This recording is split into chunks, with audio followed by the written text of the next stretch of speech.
এই যে আপোনালোকে দেখিছে গাড়ীখন, এখন সামান্য গাড়ী নহয়, এজন বিশেষ মানুহৰ গাড়ী।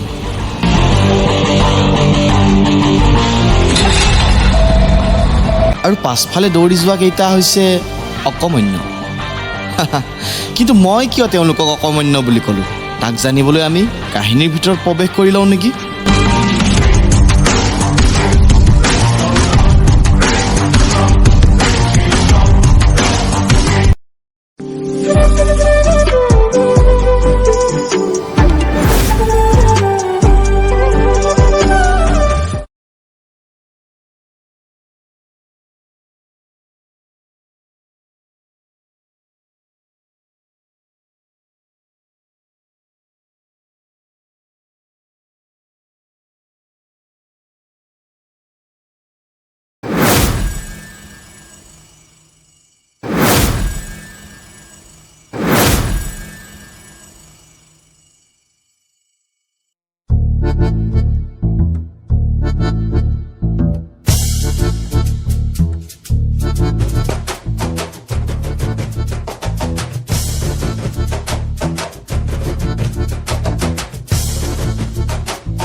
হে দেখিলি তোক এবাৰো হৰালোঁ। সেইবোৰ দৰা চৰা বাদ দে, এইবোৰ থাৰ্ড গ্ৰেড ফ'ৰ্থ গ্ৰেডত এনেও নাপাওঁ। মূৰ্খ, কি থাৰ্ড গ্ৰেড ফ'ৰ্থ গ্ৰেডত দৌৰিব লাগে? আৰে ভাই, মই তাৰ বাবে দৌৰিবলৈ কোৱা নাই নহয়, চাকৰিৰ বাবে দৌৰিবলৈ কৈছোঁ। এনেওতো দৌৰিব লাগিবই। মানে ঐ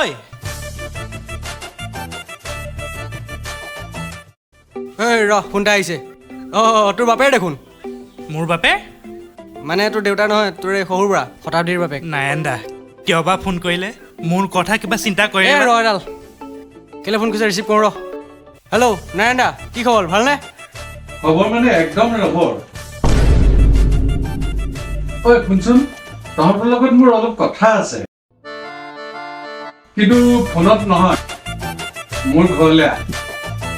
কিমান পাৰা সোনকালে আহ।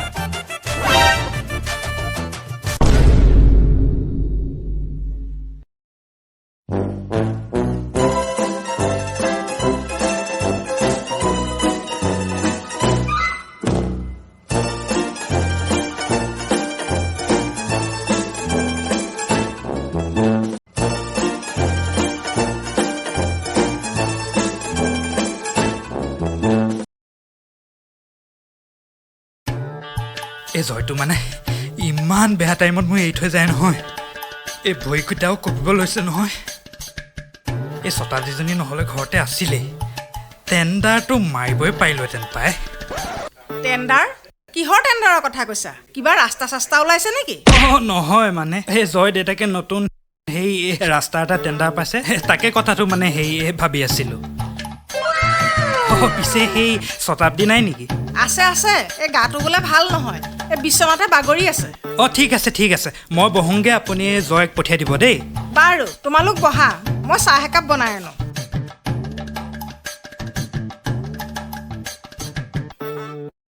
চাহ খোৱা দেই।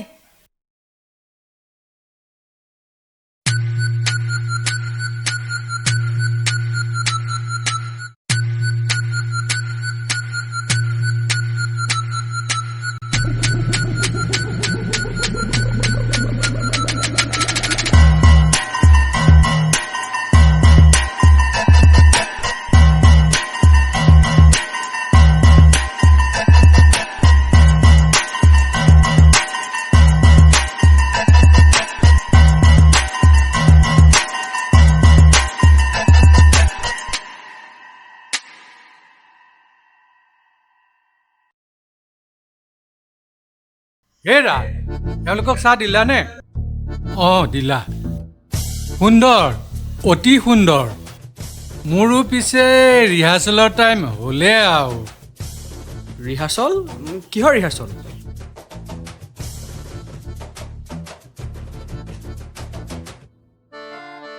হেই তহঁতি এতিয়াই বুজি নাপাৱ, তহঁত সৰু হৈ আছ।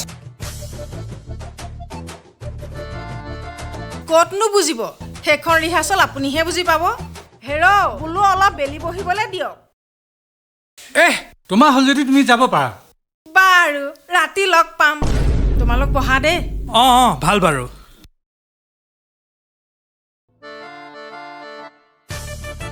এতিয়া কথা হ'ল এইবাৰ ৰঙালী বিহুখন অলপ বেলেগ ধৰণে পাতিম বুলি ভাবিছোঁ বেলেগকৈ মানে মানে কথাটো হ'ল কোনোবা আহিছে নেকি চাওঁ এইফালে আহ।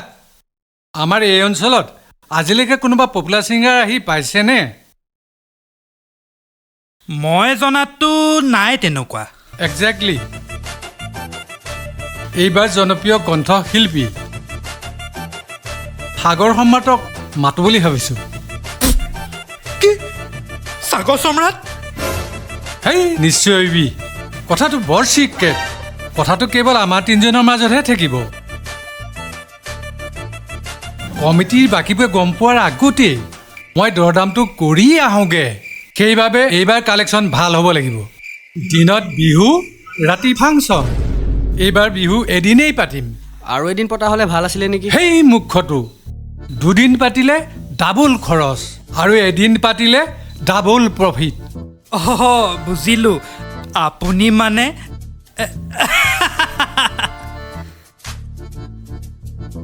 ঐ বস্তু এটা টেষ্ট কৰিবি নেকি ভাতৰ যা যোগাৰ কৰিব নেকি অঁ পাই হেই এডাল ভাত দেখোন ঘৰত খাই থাক অলপ মাল খা না এই খুৰা নালাগে নালাগে নেকি খুৰা?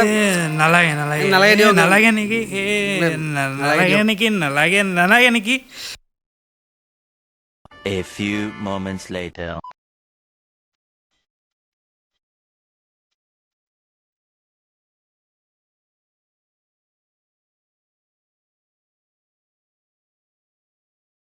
ঐ ঠিকেই আছনে তহঁতি everything is all right Narayan দা ঐ আজি যে আমি ইয়াত পাৰ্টি কৰিলোঁ বাহিৰত কাকো নকবি কিন্তু হৈ যাব আপুনি একদম চিন্তা নকৰিব এইবাৰ বিহু একদম বেলেগকৈ পাতিম বুজিছে আপুনি একদম চিন্তা নকৰিব বাকীবোৰ মই মেনেজ কৰিম মুঠতে ফাংচনটো ইউনিক হ'ব লাগিব তেতিয়াহে আমাৰ প্ৰফিট হ'ব আপুনি টেনশ্যন নল'ব মুঠতে আমি কাইলৈৰ পৰা কালেকশ্যনৰ নামত লাগি যাম কি কালিৰ পৰা ল আজিৰ পৰাই লাগি যা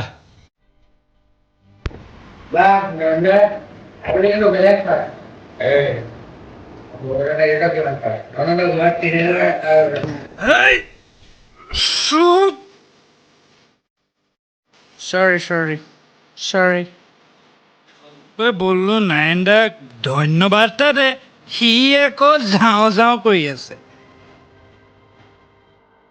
সেইবোৰ হ'ব এইবাৰ মুঠতে নহয় ইপাৰ নহয় সিপাৰ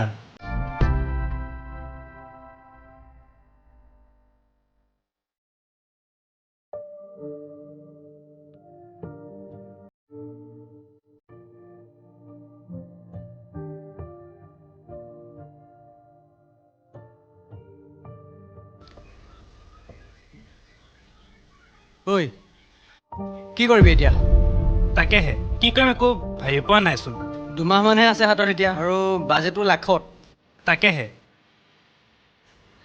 ঐ আইডিয়া এটা আহিছে কি এতিয়া পৰহিলে হ'লি নহয় জানো অঁ হলি এইবাৰ আবিৰৰ ৰঙেৰে ৰং বিলাব লাগিব বুজিছ অঁ ব'ল সিহঁত দুজনী ৰৈ আছে ব'ল ব'ল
দোৱানখন আনোতে ইমান সময় লাগেনে? আৰে বুজ আকৌ মাহঁত ভিতৰতে আছে কিমান মনে মনে ওলাই আহিছো মইহে জানো হ'ব থোৱা একেখনকে ৰেকৰ্ড পুৰণাও নহয় হ'ব থোৱা মৰমত কিবা এটা দিম বুলি আনিছো তুমি আকৌ ল'বও নাজানা কি মৰম নে? যা বদমাছটো কৰবাৰ ঐ শুন আকৌ তুমি বৰ বদমাছ দেই কোন বদমাছ তুমি নে মই তুমি আকৌ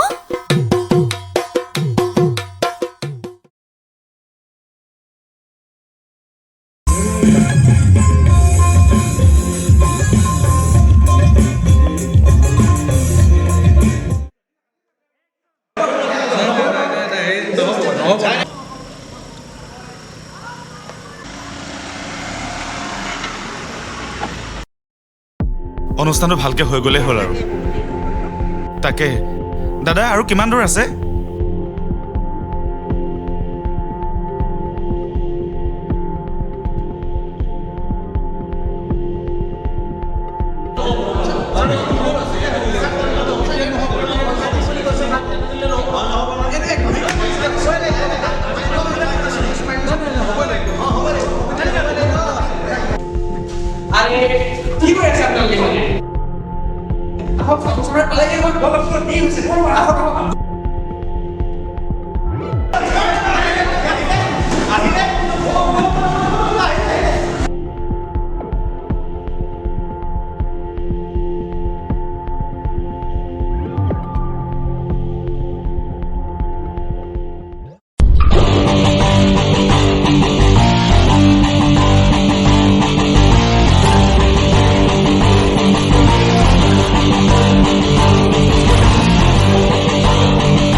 আহক বহকচোন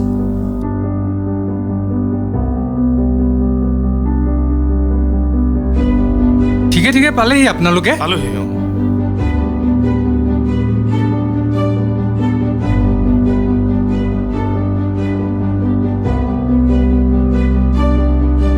গানটো কিন্তু ৰেডি কৰি ৰাখিব নহ'লে এটা প্ৰব্লেম হৈ যাব বহক আপোনালোক ঐ তাত খবৰ লৈছ নাই অঁ খবৰ লৈছোঁ আৰু ঠিকে আছে অকণমান বহক দেই সেই হ'বই আৰু তাত সাগৰদা আপোনাক মানে আমাৰ এই সৰুবাই বহুত ভাল পায় একেবাৰে পাগলৰ দৰে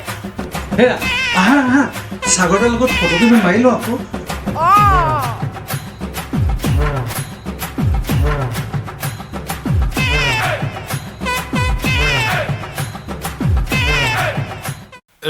ৰ'ব এতিয়া নহয় আমি মানে অলপ ফ্ৰেছ হ'ব বিচাৰিছোঁ ময়ো অকণমান ফ্ৰেছ হ'ব বিচাৰিছোঁ পাৰিম নহয় পাৰিব কিয় নোৱাৰিব তহঁত দুজনে লৈ যাচোন এখেতসকলক হ'ব মা আহক সাগৰদা আহক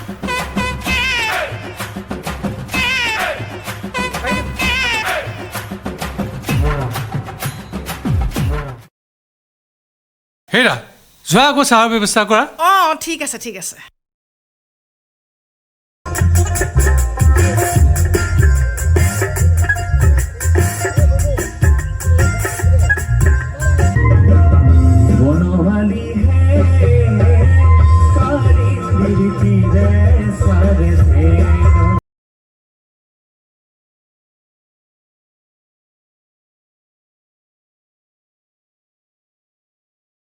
আৰু কিমান দেৰি হ'ব নয়নদা?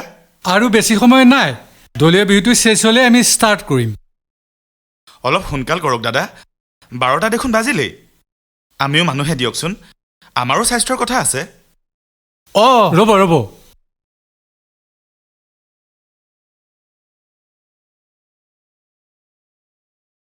হেল্ল',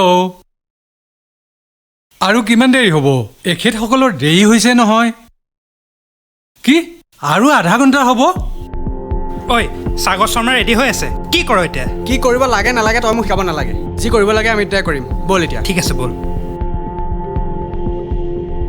দাদা ব'লক, সময় হৈ গৈছে কামভাগ কৰাৰ। ঠিক আছে ব'লা।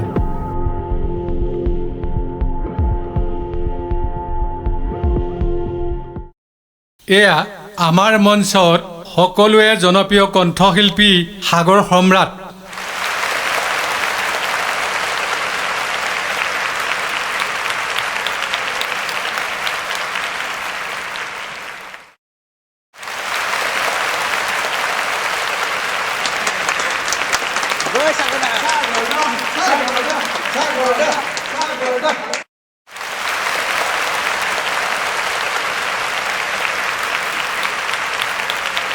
এতিয়া সাগৰ সম্ৰাটদেৱক তেখেতৰ জনপ্ৰিয় গীতসমূহে দৰ্শকক মন মোহিবৰ বাবে অনুৰোধ জনালোঁ।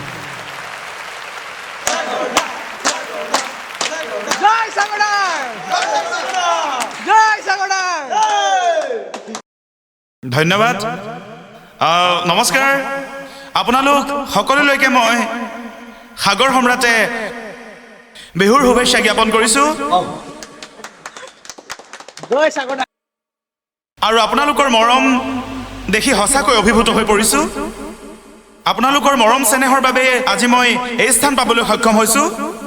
সকলো দৰ্শককে আৰু যিসকলে মোক নিমন্ত্ৰণ কৰি এই অনুষ্ঠানটোলৈ নিমন্ত্ৰণ জনাইছে তেওঁলোকক মোৰ তৰফৰ পৰা অশেষ ধন্যবাদ আৰু কৃতজ্ঞতা জ্ঞাপন কৰিছোঁ। খন্তেক অপেক্ষা কৰক, আজি আপোনালোকৰ সন্মুখত মই এজন বিশেষ ব্যক্তিক পৰিচয় কৰাই দিব বিচাৰিছোঁ আৰু তেওঁ হৈছে এই অঞ্চলৰে ৰণান বৰা।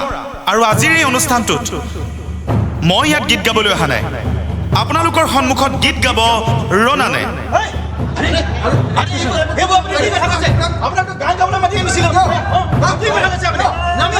এইবোৰ কি কৈছে আপুনি? আপোনাকতো গীত গাবলৈহে মতা হৈছে ইয়ালৈ।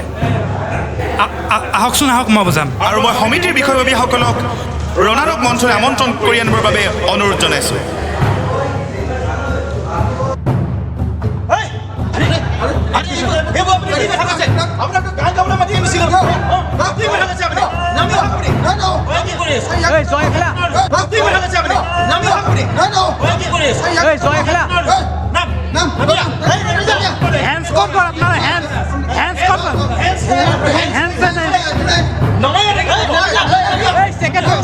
কি হৈছে?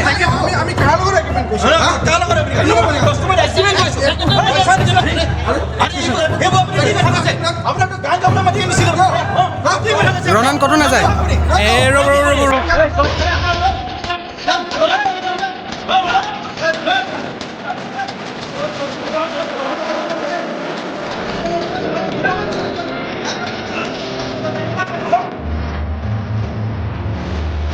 কি হৈছে?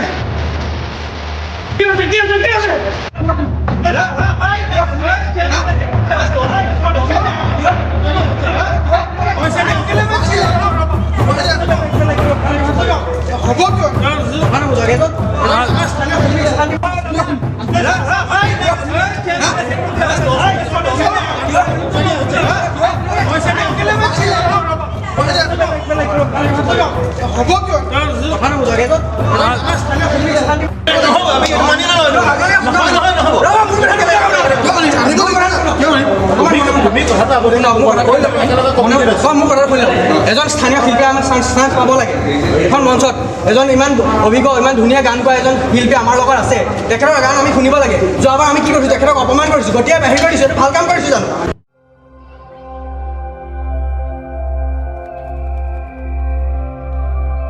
ঐ জয়, এইবোৰ তহঁতে কি কৰিছ? এই খাবলৈ নোপোৱাতে গান গালে কোনে শুনিব হা? নুশুনে ঠিক আছে, কিন্তু এই যে ৰণ কলেজত পঢ়ি থকাৰ সময়ত ইউথ ফেষ্টিভেলত 3বাৰকৈ গ'ল্ড মেডেল আনিছিলে। ইমান ধুনীয়া গান গাই সি, কিন্তু দুৰ্ভাগ্যবশতঃ আৰ্থিক পৰিস্থিতি ভাল নোহোৱাৰ বাবেই বহুকেইটা চান্স সি হেৰুৱাব লগা হ'ল। যোৱা বছৰ ৰণক আমি গীত গোৱাম বুলি ভাবিছিলোঁ, কিন্তু গ্লেমাৰ আৰ্টিষ্টৰ জহত তাক গীত গোৱাব নোৱাৰিলোঁ। মঞ্চৰ পৰা গতিয়াই গতিয়াই তাক বাহিৰ কৰি দিয়া হ'ল। সেয়া জানো ভাল কাম? আৰু সেইবাবে আমি প্ৰতিজ্ঞাবদ্ধ হ'লোঁ যে আমি আমাৰ স্থানীয় শিল্পীক সেই সন্মানকণ দিম যি তাৰ বাবে যোগ্য। আৰু সেই কথা আমি অৱগত কৰিবলৈ সম্ৰাট দাৰ ওচৰলৈ গ'লোঁ আৰু গোটেই কথাখিনি আমি তেওঁক ক'লোঁ।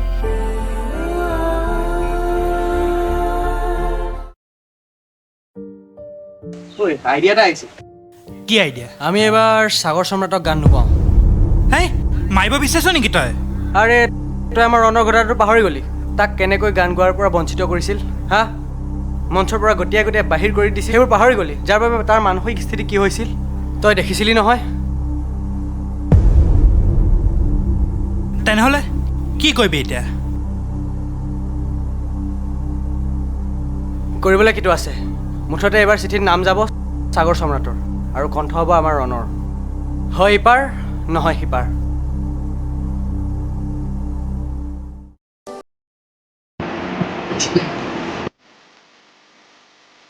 এই চেলিব্ৰিটি মানুহ, টাইম লাগিব অলপ।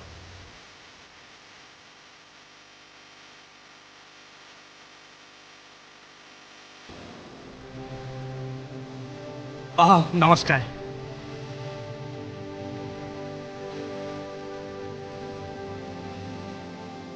সাগৰ দা, আমাৰ ফালৰ পৰা এটা সৰু উপহাৰ গ্ৰহণ কৰিব।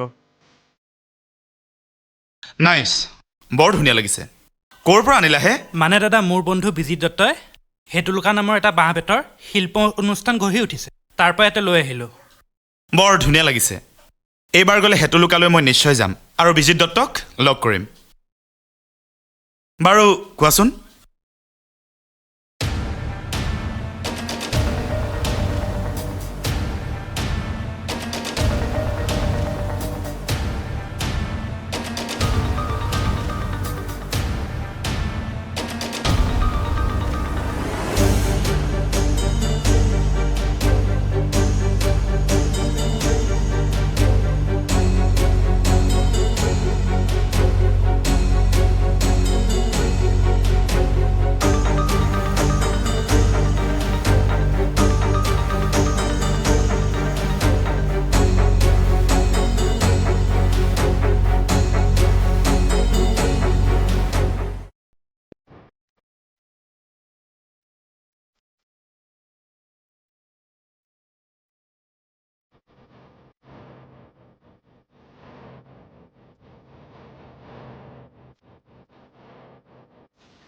সাগৰ দা, আপুনি ইয়ালৈ কি আহিলে?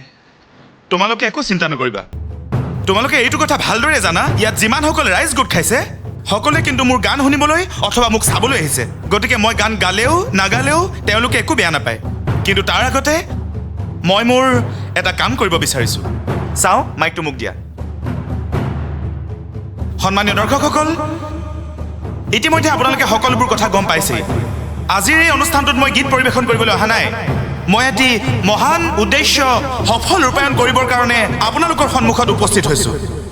আপোনালোকৰ আগত আপোনালোকৰে মাজৰ এজন স্থানীয় শিল্পী ৰণান, যিয়ে আজি গীত পৰিৱেশন কৰিব এইখন মঞ্চত। অনুৰোধ জনাইছোঁ, আপোনালোকে আপোনালোকৰ স্থানীয় শিল্পীসকলক সহযোগ কৰক, তেওঁলোকক একোখন মঞ্চ দিয়ক। অপমান নকৰিব।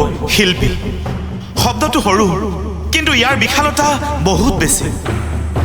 আপোনালোকে মোক যি 5 লাখ টকাৰ এগ্ৰিমেণ্ট কৰিছিল, সেই এগ্ৰিমেণ্ট আজি মই আপোনালোকৰ মাজৰে ৰণানক উপহাৰ হিচাপে প্ৰদান কৰিছোঁ।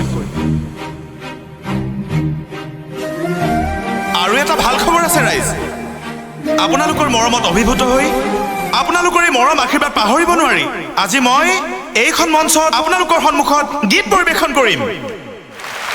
আৰু মোৰ গীতৰ লগত সহযোগ কৰিব আপোনালোকৰ মাজৰে আপোনালোকৰ মৰমৰ ৰণানে। ৰণান, নাও ষ্টেজ ইজ ইয়ৰ। তুমি আৰম্ভ কৰা।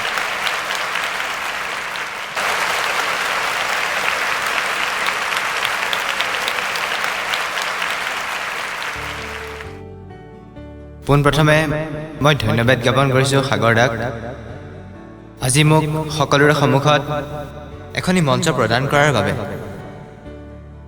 সংগীত মোৰ সপোন আছিল, মোৰ জীৱন আছিল, কিন্তু যোৱা বছৰ মোৰ লগত যি হ'ল, এই মঞ্চতে মোৰ লগত যি হ'ল, সেয়া মই আজিলৈকে পাহৰিব পৰা নাই। কেনেকৈ পাহৰিব পাৰোঁ সেই দিনটো যিদিনা মোক এইখন মঞ্চত গীত পৰিৱেশন কৰিবলৈ দিয়া নাছিলে, এইখন মঞ্চৰ পৰাই মোক গতিয়াই নমাই দিয়া হৈছিলে। যি সংগীত মোৰ সপোন আছিল, মোৰ জীৱন আছিল, সেই সংগীতৰ প্ৰতি থকা আগ্ৰহ আপোনালোকে মোৰ পৰা কাঢ়ি ল'লে কিয়? মই দুখীয়া হোৱাৰ বাবে? মোৰ আৰ্থিক অৱস্থা সচ্ছল নোহোৱাৰ বাবে?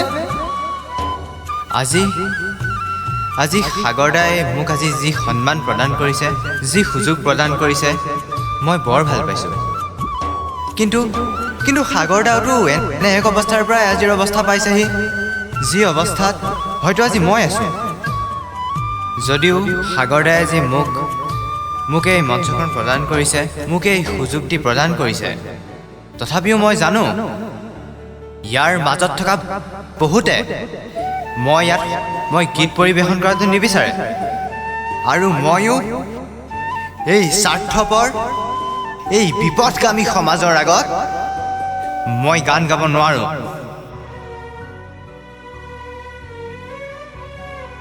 মঞ্চখন বৰ ধুনীয়া লাগিছে, বৰ ধুনীয়া লাগিছে মঞ্চখন।